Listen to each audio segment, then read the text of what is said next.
ሰላም ጤና ይስጥልኝ የቻናል ተከታዮች እንዴት ናችሁ? ደህና ናችሁ? እኔ ካለሁ እግዚአብሔር ይመስገን። እናንተ እንዴት ናችሁ? ስራ፣ ጤንነት ሁሉ አማን፣ ሁሉ ሰላም ነው። ነባሮቹ በላይክ ገቡ፣ አዲሶቹ ደግሞ በቅንነት ሰብስክራይብ አድርጉኝ። አመሰግናለሁ። ትንሿ ድራማ ባለፈው ክፍል ላይ ይዚሁ እንግዲህ ያው ከጓደኞቹ ጋር ተመካክሮ ትንሿ ወደ ቤት ስለተመለሰ ቀለበት አደርግላታለሁ ብሎ እንግዲህ ጓደኞቹ ጋር ተመካክሮ ከነ ቃል ማለት እነ ቹቹ ጋር እንዲሁም እና አብርሽ ቤት እንግዲህ ያው ከዛ ነይ ብለዋት እንግዲህ ቀጥረዋት ቀለበት ሊያስርላን ነበረ እና እንደ አጋጣሚ እንግዲህ እነ ቹቻም እና አብርሃምም ሆነው ተሰባስበው ትንሿን ተቀብለው ወደ ቤት ሊወስዷት ሲሉ መቅዲ እና ጓደኞቿ እንዲሁም ደግሞ ጆሲ እንግዲህ ትንሿን አፍነው ይወስዷታል። በኋላ ላይ እንግዲህ እና አብርሃም እንግዲህ ቹቹም አብሮ ይሄዳን ብቻዋን ጥያት አልሄድም ብሎ አብርሃምና ጓደኛው ወደ ቤት ሲመለስ እንግዲህ ሀረግም ነበረች አብራ የት ነው ሲባል ያው ትንሿን ወስደዋታን ሲባሉ እንግዲህ በጣም ነበር እየደነገጡ። የዛሬውን ክፍል ይዤላችሁ መጥቻለሁ። እስከ መጨረሻው ድረስ ተከታተሉ። ይዙም እንግዲህ ስልክ ሲደውልላቸው ስልካቸው አይጠራም፣ ምክንያቱም አያነሱለትም። በጣም ቢናደዱ ነው። ቆይ እነዚህ ልጆች እነሱ ናቸው እንዴ ኢንትር የሚሉና ለምን ይቀራሉ? ወይንስ ሶተን እንጠብቅ ሲሉ እንግዲህ ሀረግም ለምን ትወጣላችሁ? እስኪ ቆይ እነሱን መጠበቅ አለብን ይላሉ። ከዛ በኋላ እንግዲህ ሰዓቱን ሲያዩ ሰዓቱ ስለሄደ በቃ አሁን ስለመሸ ነገ ጧት እንፈልጋቸዋለን። ሁሉም እንግዲህ ይህን ያህልማ ከቆዩ በሰላም አይመስለኝም፣ እኔ ውስጤ እየፈራ ነው ሲል ሀረግም አሁን ሰዓቱ ስለሄደ በቃ ካልሆነ ወታችሁ ጠብቁ ፈልጓቸው ስትላቸው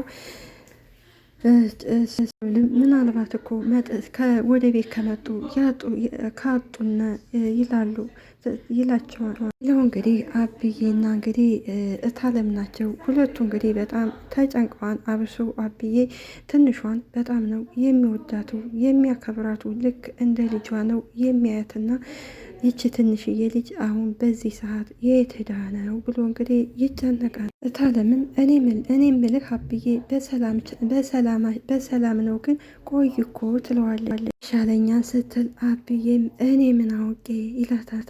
አብዬም ሰዓቱ ሄደ እንዴ ሲል እንግዲህ እታለምን ቆይኝ ሰርጉ ዛሬ ነው እንዴ ትላለች። እንግዲህ እታለም ትንሿን በፍጹም ትንሿና ኢዛና አብረው አይሆንም ስትል መጨረሻ ላይ እንግዲህ ይዙ ማለት በትንሿን ሲያይ ስለሆነ የሚደሰተው ትንሿን እንዴት እንደሚወዳት እንደሚያፈቅራት ስላየች እንግዲህ ፈቅዳላቸው ነበረ እና እንግዲህ ያው ቀለበት ስለሆነ የሚያደርግላቱ ሰርጋቸው ዛሬ ነው እንደ ብላ ተጠይቀዋለች። ብዬን ፈገግ ብሎ ይስቅና ቢሆንማ የት ተገኝቶ ግን ይላታት። ተስማም ደስ ሲል ነበር ሰርጋቸው ዛሬ ቢሆን ሲላት እታለም ወይ አብዬ ነበርክ ነው እንዴ ትለዋለች። አብዬም እውነቴን እኮ ነው አንቺ እንዳገባት አፈልግም እንዴ ብሎ ይጠይቃታል። በወግ በማረግ ነው እንጂ እንደዚህ ነው እንዴ? እሱማ ልክ ነሽ፣ ነገሩን እኮ ነው ያልኩሽው። ነገሩን ተወውና አብዬ በጣም እኮ ሰዓቱ ሄዷን፣ እስኪ ደውይላቸው ይላታል። እንግዲህ ስልክ ስትደውል ስልክ ስላላነሱላት አብዬ ስልካቸውን እኮ አላነሳልኝም ስትለው አብዬም እስኪ በቃ ታያቸው ይላታል። እየተጫወቱ ይሆናል፣ እስኪ ትንሽ እናያቸው። አለምም እንግዲህ አያብዬ በዚህ ሰዓት ደግሞ ምንድን ነው የሚጫወቱት? በቃ ታያቸው፣ ወይንም ደግሞ ስልካቸው ሳይለንት ሆኖ ይሆናል። ደጉን ነው ማሰብ ያለብን። ትንሽ እንጠብቃቸውና ካልሆነ ደግሞ ወጥተን እንፈልጋቸዋለን። አለምም ወደ የት ብለን ነው ደግሞ በዚህ ሰዓት የምንፈልጋቸው? የምን አውቄ ያው ግራ እኮ ቢገባኝ ነው ብዬ እኔ ግን ምንም ደስ አላለኝም። የሆነ ነገር እንዳለ እርግጠኛ ነኝ። ቅድሙ ጀምሮ ልቤ እየመታ ነው። ስለዚህ በደህናቸው አይደለም። አብዬም እንግዲህ አይ አንቺ ደግሞ ሁል ጊዜ ልብሽ እንደተሸበረ ነው። ተስማም በይበትና እልም ብሎ ይጠፋን። አይዞሽ አትፍሪ። ታለምም አይ ይሄ እንኳን በስማም ተብሎ የሚጠፋ አይደለም፣ ብቻ መጨረሻቸውን እናያለን። እና አብርሃም ያው ተደብድበው ወደ ቤት ሲመጡ እንግዲህ ሀረግም እንዲሁም ደግሞ ልዑልና ኢዙ ሳያቸው በጣም ይደነግጣሉ። ኢዙም ምንድን ነው ይላል። ከዛ ልዑልም ምን ሆናችሁ ነው እንደዚህ የሆናችሁ? ጥሩ ነው ሲል አብርሃምም ወሰዷቸው። ኢዙም ይደነግጡና ወደ የወሰዷቸው እነማንንስ ነው የወሰዷቸው ብሎ ይጠይቋቸው። የወሰዳቸው ሲል አብርሃምን እኔ እንጃ አናውቅም፣ በመኪና መጥተው ነው ሁለቱንም የወሰዷቸው። ይደነግጥና እንዴ ትንሿስ ብሎ ይጠይቃቸዋል። ራስ ሲልም እንግዲህ ሁለቱንም እኮ ነው አብረው የወሰዷቸው። ይደነግጥና እንዴ ሁለቱንም ነው የወሰዷቸው ማለት ምን ማለት ነው ብሎ ይጠይቃቸዋል። መኪና ነው መጥተው የወሰዷቸው ሲል ኢዙም ወይኔ አምላኬ ነው እንደዚህ የሚያደርገው? ሁሉም እኔ ይሄ ነገር ምንም እየገባኝ አይደለም። ንስ እናንተ ልጆች ቀልድ ነው እንዴ የያዛችሁ? ምን ቀልድ ነው ትላለ እንዴ? እንደዛ ስንታገል እንደዚህ አድርገው ደብድበው እኮ ነው የላኩና ምን ልበል ግራ ገብቶኝ እኮ ነው የወሰዷቸው ነው ያልከኙ? እኔ ካልሞትነ አታምኑንም እንዴ? አብርሃምም ዝም አትለውም ሲል እንግዲህ ኢዙም ማን ነው እሺ እንደዚህ ያደረገው ብሎ ይጠይቃቸዋል። ረ የሚታወቅ ሰው አይመስለኝም ጉልበት ሲል እንግዲህ ልዑልም እና ታዲያ አሁን የት ብለን ነው የምንፈልጋቸው? ኢዙም ይሄ ነገር ከነጆሲ እንደማያልፍ እርግጠኛ ነኝ። ልዑልም እሺ እነሱ ከሆኑ ታዲያ ቹቹንና ትንሿን ወስደው ምን ያደርጓቸዋል? እሱን ትተው ሊሄዱ ነበረ እምቢ ሲላቸው ነው ይዘውት አብረው የሄዱት። እንግዲህ ወይኔ የሄሊ ግን ምን ባደርገው ይሻለኛል ሲል አብርሃምም ትንሿን ምንም አያደርጓትም፣ ነገር ግን የቹቻን የሆነ ነገር እንዳያደርጉት እሱን ፍሩ ብቻ፣ ለሱ ፍሩለት፣ ምላሱ ስለማያርፍ ካፈር ነው የሚደባልቁት። ያም እኮ እሱን ነው የፈራ ነው የሆነ ነገር እሱን እንዳያደርጉት። ረግና ኢዙ ተነስተው ወደ ቤታቸው ይሄዳሉ። እሺ ታዲያ አሁን የት ብለን ነው የምንፈልጋቸው ሲል እንግዲህ ጓደኞቹም እኔም እሱ ግራኔ የገባኝው ሲል ልዑልም እሺ እናንተ አሁን ግን ደህና ናችሁ ብሎ ይጠይቃቸዋል። እኔ የለውም ሙቻ አለው ሲል አብርሃምም እኔም እያመመኝ ነው። ልዑልም አብርሃምን ቆይ ግን አንተ ምን ስትሆን ነው እንደዚህ የተሰባበርከው? እነሱ ሲወስዷቸው እኛ ቁመን እያየን ይመስልሃል እንዴ? ልዑልም ወይኔ ምኑኜ ነው ቹቻን ግን ሂድ ያልኩት ምን ነው በቀረብኝ ይላል። ይህ ትንሿን አብረው ተባብረው ያገቱት እንግዲህ ይሄ ቡቻና እዩ ናቸው። እዩ እንግዲህ ከመጀመሪያው ጥሩ ልጅ ነበረ። ልዑል አልፈልግሽም ሲላት እንግዲህ ከሱ ጋር ስለተጣላች ያው መቅዲ እንበቀላቸው ስላለች አብራ ከነሱ ጋር እየሰራች ነው። የጓደኛ ካህዴ አይድረስ ነው። አብረዋችሁ እየበሉ እየጠጡ እየተጫወቱ እንግዲህ በመጨረሻ ሲከዷችሁ በጣም ነው የሚያናድደው። ልዑል በጣም ነው የተጨነቀው። ልዑል እንግዲህ አሁን ታዲያ የት ብለን ነው የምንፈልጋቸው ይላል። አሁንም በዚህ ሰዓት ምን ብለን እንፈልጋቸዋለን? በቃ እስኪ ነጋ ድረስ መጠበቅ ነው ያለብን። ሁሉም እስኪ ነጋ ድረስ እንዴት እንጠብቃለን? ቹቻን ቀጥቅጠው አካሉን ያጎሉታን እኮ። አብርሃምም ቀልደኛ የቹቻ ምላስ በዱላ የሚመለስ ይመስልሃል እንዴ? እንግዲህ ቹቻ ከታገተበት እንግዲህ ሲነቃ እጁን አስረው ነበርና ወይኔ እናቴ እያለ ሲጮህ አጋቾቹ እንግዲህ አፉን ያፍኑታል። አንተ አፍህን ዝጋ ነግሬሃለሁ እያሉ ያስፈራሩታል። እዚህ አይደለም አፍክን መክፈት ልትንከባለን ማንም የሚደርስልህ የለም ሲለው እንግዲህ ቹቻም ትንሿን አንቺ እያለ ይጠራታል። ከተኛችበት ተነቃና ቹቻም አንቺ ከዚህ ነው እንዴ የቀለበትሽ ፕሮግራም ይላታል። ማለቴ ትንሿ ምንድን ነው ስትል እንግዲህ ቹቻም እንዴ መልሰሽ አንቺም እኔን ትጠይቅኛለሽ ምንድን ነው ሲል አብርሃም ይሄ ቹቻም እናንተ ራሳችሁ ምንድን ነው ከዚህ ለምንድን ነው ያመጣችሁን ብሎ ይጠይቃቸው። ጊዜው ምንም አይነት ጥያቄ መጠየቅ አትችልም ሲሉት ቹቻም ለምንድን ነው የማልጠይቀው? ምን እንደመጣው እንኳ ቢያንስ እስኪ ንገሩኝ። እንግዲህ ቆይ ምንድን ነው አንተ ግን እማውቅ እየመሰለኝ ነው ይለዋል። በእርግጥ ያውቀዋል። የገዛ ጓደኛው ቡቻ ነበር እና ያው ይሄ ሻርፕ ተሸፋፍኖ ስለነበረ እሱ እንደሆነ አያስታውቅም ነበር።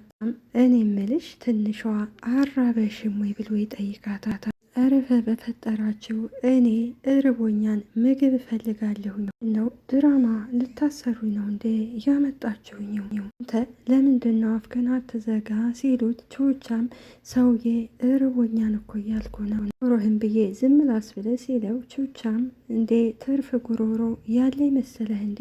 ሸዋና እንግዲህ ቹቹ ይታያሉ። ቹቹም እስኪ ቢያንስ እጅን ፍቱኝ ብሎ ይጠይቃቸው።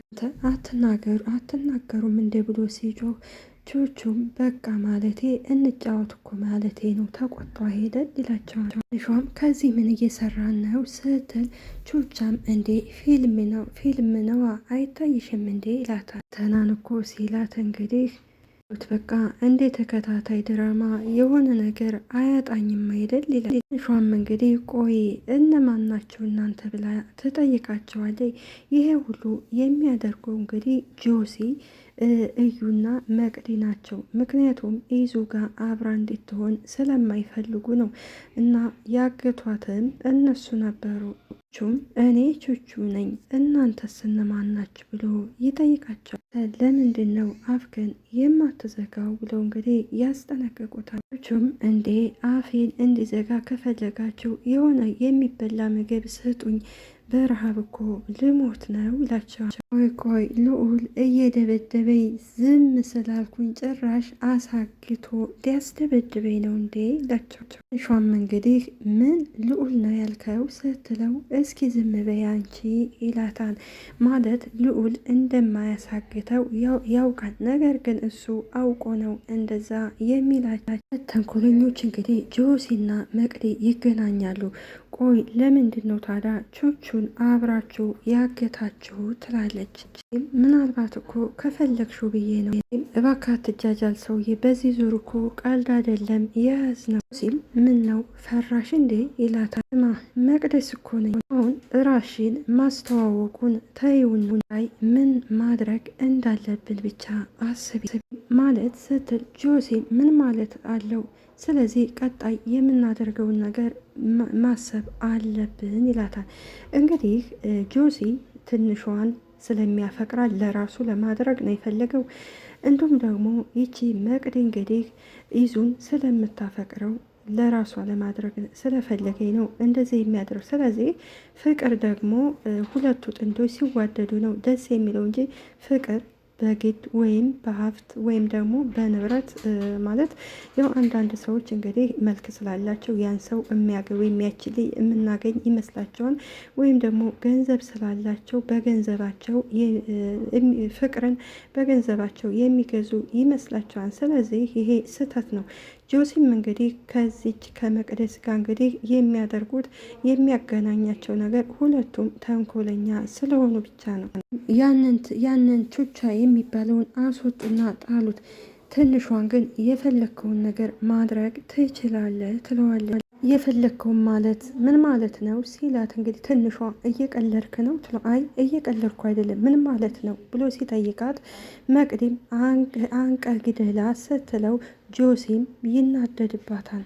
ሚሻን እንዴ አንቺ ሲላት መቅዲም ከዚህ የተሻለ ሀሳብ ምን እንዲሰጥ ፈልገ ነው ትለዋለች። እኮ ያልኩሽ ከቤት እሷ ጋር ሲሄድ ምን እንድላት ነው ያማከርኩሽ፣ ምንም ነገር አትላት ዝም ብለህ ግባ ትለዋለች። እንግዲህ አንዳንድ ወንዶች የሴት ወሬ እየሰሙ ገደል የሚገባሉ። እንግዲህ ጆሲም በራሱ መወሰን አይወድም። ምክንያቱም መቅደስ እንግዲህ የምትለውን ነገር በሙሉ ነው የሚያደርገው። ስለዚህ እንደ አይነት ወንዶች ልምጥምጥ ወይም ደግሞ ሰነፍ ወንዶች ይባላሉ። እንግዲህ ወደ እነ ጆሲና መቅደስ የሄድና ስራዬን ጨርሻለሁ አይደል ሲለው እንግዲህ ጆሲም እንዴ ቹቻን አንጥተህልኝ ምን ስራዬን ጨርሻለሁ ትለኛለህ ሲል እና ታዲያ ከዛው ሲሆን እንድያዝልህ ነው እንዴ እየፈለግከው? ታዲያ መተህ ጥለው አትመጣም ነበር እንዴ ሲለው ሰውዬ ከዚህ በላይ ምንም ማድረግ አልችልም። ቹቹን አታውቀውም አይደለም መምታት ቀርቶ ብትገለውም እሱ አይለቅህም። እንግዲህ እኔ አይመለከተኝም አሁን ገንዘቤን ስጠኝና ልሄድ ሲለው ጆሲም የምን ገንዘብ ነው? አሁን የትም መሄድ አትችልም። ከፈለግ ቹቻን ይዘህልኝ ሂድ። ስለዚህ እኔ እሱን አልፈልግም ትንሿን ብቻ ነው ያልኩ ሲል እንግዲህ ሁለቱ ሲከራከሩ መቅደስ እንግዲህ እናንተ ያማቸውን እንዴ በአሁኑ ሰዓት እንዴት ተጣላላችሁ ትሏቸዋል። አብርሃም እንግዲህ እነ ልዑል ጋር ያው የጠረጠሩት ይሄ ቡቻን ነበርና ስለዚህ እሱን እንፈልገውና የሚያውቅ ከሆነ የሆነ ነገር ይነግረኛል ብለው ተያይዘው ከቤት ይወጣሉ። እሱ እንግዲህ ወደ እነቹቹ ሲሄድ እንግዲህ እንዴ አንተ ነህ እንዴ ሲል ትንሿ ሊነካ ሲል እንግዲህ ትንሿም ስትሸሸው ቹቹም በኋላ መጥቶ ጆሲ ማለቴ ኢዙ እንዳይደበደበህ ይለዋል። በኋላ እኔ አያገባኝም ሲለው ጆሲም ይኸውልህ ምላስህን ከምቆርጥልና ዝም ከምትል አንዱን ምረጥ ይለዋል። ምላሴን በሳት ቆርጠኝ ባወራስ ሲለው ጆሲም ይኸውልሽ ትንሿ እኔ አንቺን ልጎዳሽ ፈልጌ አይደለም ትረጅን ስላልቻልሽ ላወራሽ ፈልጌ ነው። ይኸውልሽ ያደረግኩት ነገር በእርግጥ አስቀይሜሻለሁ፣ ነገር ግን አይኔ እያየ አንቺና ኢዙ ቀለበት አታረጉም ሲል እንግዲህ ትንሿ የምን ቀለበት ነው ትለዋል። ቆይ አንተ ግን ለምን ሚስጥር ታወጣለህ ሲለው ጆሲም ቆይ አንተ ግን ዝም ማለት አትችልም እንደ ሲለው ኢዙ ይሄ ኧረ ችግር የለውም እኔ ዝም ላለው ላቸዋል። ትንሿ ምንም ነገር አታስቢ፣ ደስተኛ ህይወት ይኖረናል ምናልባት ለጊዜው ደግሞ ልትጠይኝ ትችያለች። ጊዜ ሂደት ያው ደስተኛ እንሆናለን። ከዛ በኋላ ደግሞ ታፈቅረኛለች እና ታዲያ እሷን ካፈቀርካት እኔን ከዚህ አስረህ ያስቀመከኝ ለምንድን ነው? አፉን ሸፍንልኝ ሲለው እንግዲህ ትንሿም ኧረ ተው ጆሲ ስትለው እሺ በቃ አንቺ ካልሽ ይኸውልሽ ትንሿ ትምህርትሽን ትማሪያለሽ ሌላ ቦታ፣ እኔ ግን ከእንግዲህ በኋላ አልማርም ይኸውልሽ ገንዘብ እንደሆነ አለኝ እንኳን ላንቺ ቀርቶ ለሌላ የሚተርፍ ገንዘብ አለኝ ሲላት ትንሿም ግን ምን እንደምታደርግ ታውቃለህ ትለዋለች። ጆሲም አው በደንብ ሲል እንግዲህ ቹቻ እንግዲህ መናገሩንም ይቀጥላል። ኧረ እኔ እራብ ልሞት ነው ሲል ጆሲም ትንሿ ርቦሻን እንዴ ብለ ይጠይቃታል። እኔ እኮ ነኝ እራበኝ ያልኩ እህድ እስኪ ምግብ ይዘህለናቱ አለበለዚያ እሱ አፉ አያርፍም። ልዑል እንግዲህ አብረው ቁጭ ብለው አብርሽ ምን ሆኖ ነው የቀረው ሲል እንግዲህ እኔ እንጃ አላቀም ሲል ኢዙም እሺ ቡቻን ለምንድን ነው የፈለጋችሁት ብለው ሲጠይቃቸው ቡቻ ያው የሚያውቀው ነገር ካለ ሁሉንም ነገር ይነግረናል፣ ጠኝነት ወደ ትንሿ ይመራናል ሲል ኢዙም ቆይ እሱን ከዚህ ጋር ምን አገናኘው? ሁሉም እኛ እንደሚገናኝ እራሱ ከነሱ ጋር አሁን ነው ትዝ ያለን። ልፍ አንተና ትንሿ የተጣላችሁ ሰሞን ቡቻ ትንሿን አግኝቷን ነበረ።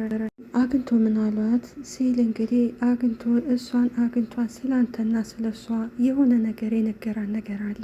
እንግዲህ ተደብቆ እንግዲህ ቡቻን ከወደ ኋላው ላይ አንገቱን ያንቀዋል። ምንድን ነው ሲል እንዴት ጓደኛችንን ትሸጣለህ ይለዋል። የሸኩት ብሎ ይጠይቀዋል። ልህ አሁን ተናገር እንደሆነ ተናገር፣ ትንሿና ቹቻ የት ናቸው ብሎ ሲጠይቀው እንግዲህ ቡቻም እኔ በፍጹም የት እንዳሉ አላውቅም ብሎ ይክዳል። ይኸውልህ ከአንተ ጋር የምታገልበት ሰዓት የለኝም፣ አሁን የት እንዳሉ ተናገር ብሎ እንግዲህ አንገቱን አሁን የሚያንቀዋል። እሺ እሱን ማታ መጠዋለሁ ሲል አብርሃም ትንሿስ ብሎ ይጠይቀዋል። የት እንዳለች አላውቅም ላይ አንገቱን ሲነቃው ጆሲ ጋር ነች ሲል አብርሃምም የት ነው እሺ የነ ጆሲ ቤት ብሎ ይጠይቀዋል። እሺ አሳይሃለሁ በቃ ልቀቀኝ። እንግዲህ አብርሽን ሲያየው እንዴ አብርሽ የት መጣ ሲለው አብርሽም እንግዲህ አንተ ግን ለገንዘብ ብለህ ምን አይነት ቆሻሻ ሰው ነው ጓደኞችን እንዴት ትሸጣለህ ይለዋል። አብርሃምም እንግዲህ ቡቻን ከቤት ከወሰደላቸው በኋላ ለነ ልዑል ደውሎ ንቶለ እነ ትንሿ ያሉበትን አውቃለሁ ይላቸው። እንግዲህ እናብዬ ሀረግ እንዲሁም እንግዲህ ትንሿ በመጥፋቷ እንግዲህ ተጨናንቀው ነበርና አብዬም እንግዲህ በቃ እኔ አምላኬን ነው ጸሎት ማድረግ ያለብኝ ይላል። እንግዲህ እቴቴም እንግዲህ የኢዙም እናት በቃ ደግ ደጉን ነው ማሰብ ያለብን ደስ እንግዲህ እነ ቹቿና ትንሿ ካሉበት ስትሄድ ትንሿ መቅደትን ስታያት ትደነግጥና አንቺ ቆይ ከኔ ምንድን ነው የምፈልጊው ስትላት፣ መቅደስም ከአንቺ ደግሞ ምን የሚፈለግ ነገር አለ ትላታለ። መቅደም እንግዲህ ይሄ ቹቻን እንግዲህ በቁንጥጫ ተቆነጥጧለች። እሱም እባክሽ ተይኝ እያለ ይጮኻል። ቻም እንግዲህ እርብ እናትህ አቤላ ጓደኛ ሊገለኝ ነው ሲል ምን አድርገህ ነው ሲለው፣ አይ እኔ ምንም አላደረግኩኝ ታኝ ሲል የያዘህ ነውር አጋንት ይፍታህና እኔ በምን አቅሜ አንተን እፈታሃለሁ ሲለው፣ አብርሽሽ የት ነው እነ ጆሲ ጋር ይሉታን። በኋላ እንግዲህ ያው ሀረግ መንጣት አለባት። ስለዚህ ሀረግ ታስፈልገናለች። ሀረግ አጭር ቀሚስ ለብሳ ተንጣ ብለው እንዳሉትም እንግዲህ ሀረግ አጭር ቀሚስ ለብሳ ስትሄድ የነ ጆሲ ቤት እንግዲህ ቤት የሚጠብቁት ሀረግን ሲያዩዋት ፊታቸው ወደ ሀረግ ሲል እንግዲህ እነ ኢዙ እና ልዑል ወደ ውስጥ ይገባሉ። ከዛ ውስጥ ሲገቡ ደግሞ ወደ ልጁን ከመቱ በኋላ ወደ ውስጥ ሲገቡ ውስጥ ላይም ደግሞ የሆነ ልጅ ሲያዩ ደግሞ እሱንም እንግዲህ መቅደስ ይቼ ሀረግ ስትመጣ ሀረግን እሷን ወደ ሀረግ ፊቱን አዙሮ ሲያይ እሱንም ይመቱትና እንግዲህ ቀጥታ ወደ ውስጥ ይገባሉ። መቅደስ እንግዲህ እግር አውጪ ብላ እንግዲህ እየሮጠች ወደ ቤት ትሄዳለች። ምክንያቱም መቅደስንም ካዩት እሷንም ስለሚመቷት ታውቃለች።